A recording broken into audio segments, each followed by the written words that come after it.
Hello, আসসালামু আলাইকুম। কেমন আছেন সবাই? আশা করি সবাই খুব ভালো আছেন। আলহামদুলিল্লাহ আমরাও ভালো আছি। তো দুপুরে রান্নাবান্না নিয়ে চলে আসলাম।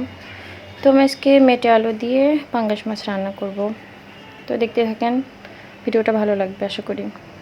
তো তাই আমি এখানে মেটে আলুটা কেটে ধুয়ে একটু পরিষ্কার করে নিলাম, আর এখানে আর কি মাছ ভিজিয়ে রাখছি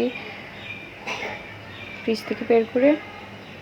তো এখানে আমি মেটে আলুটা একটু সেদ্ধ করতে দিব রাইস কুকারের মধ্যে। যে আমার মেটে আলুটা সেদ্ধ হচ্ছে। মেটে আলুটা সেদ্ধ করে রান্না করলে আর কি ওটা ভালো হয়। আর আমি রান্নার জন্য আর কি মশলাও একটু বেটে রাখছি একবারে। তো এটা আমি রান্না বসিয়ে দিলাম। আমি এই সাইডে মশলাটা ভুনে নেব, আর এই সাইডে আর কি মাছটা ভাজবো।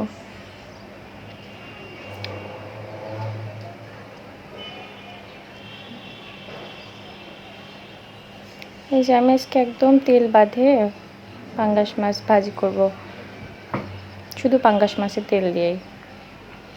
কে কীরকম করেন? পাঙ্গাস মাছ ভাজি করতে কিন্তু তেল না দিলেও হয়। মাছ থেকে যে তেলটা বের হয় ওটা দিয়ে আর কি ভাজি হয়ে যায়, আরও অনেক এক্সট্রা তেল বের হয়। তো এই যে আমি মশলাটা কষাচ্ছি।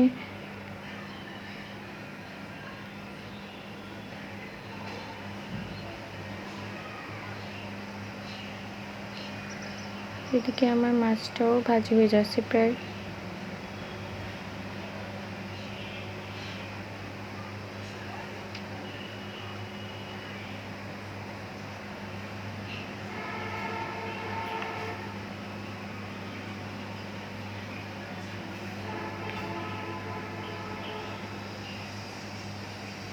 আমি মেটে আলু দিয়ে একটু ভালো করে কষায় নেব।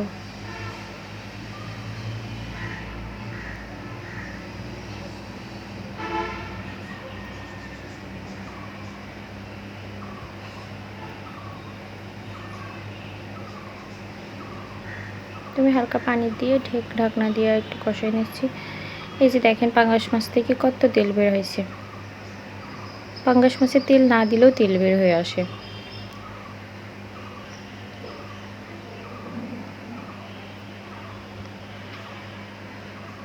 আমার তরকারিটা কষানো শেষ, আমি গরম পানি করে রাখছিলাম সেটা আর কি দিয়ে দিলাম তরকারির মধ্যে।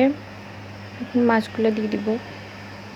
মাছের যে এক্সট্রা তেল ওইটা আর কি আমি দিব না আজকে, ওটা আমি ফ্রিজে আর কি উঠে রাখবো বাটিতে আলাদা। কারণ মাছের এক্সট্রা তেল যদি আমি দিয়ে দিই তাহলে আমার তরকারিতে আজকে তেল অনেক বেশি হয়ে যাবে, জন্য আর কি আমি ওই মাছের এক্সট্রা তেল আর কি দিলাম না। তো এখানে আমি আস্ত কয়েকটা কাঁচামরিচ দিয়ে একটু জাল করে নামায় ফেলবো। তো নামানোর একটু আগে আমি এখানে নামানোর আগে আর কি ভাজা জিরা আর গরম মশলা একটু গুঁড়া দিয়ে আর 5 মিনিট জাল করে দিয়ে নামিয়ে ফেলবো।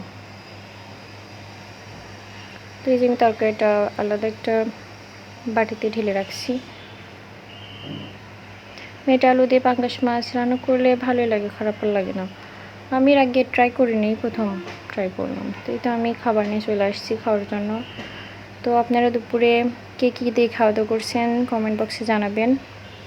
তো সবাই ভালো থাকবেন। আজ এই পর্যন্তই। আল্লাহ হাফেজ।